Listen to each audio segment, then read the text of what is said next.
হ্যাঁ হ্যালো, ওই ফোন দিছিলাম বুঝছো, বললো যে পাতা ঝামড়ায় পড়ে যেতে পারে, সমস্যা নাই, দেখো ঈদ পর্যন্ত তুমি আসো, ঈদ পর্যন্ত দেখো, যদি না খুশি না গজায় তাহলে আমি আর কারটা দিয়ে মনে সমস্যা নেই।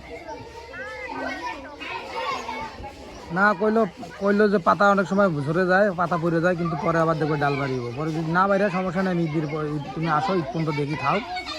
হ্যাঁ, আর আমি আর একটা দিয়ে মনে দরকার, তুমি বললে আমি কালকে দিয়ে মনে ওইটা থাকবো না, ওইটা উঠানোর দরকার নেই।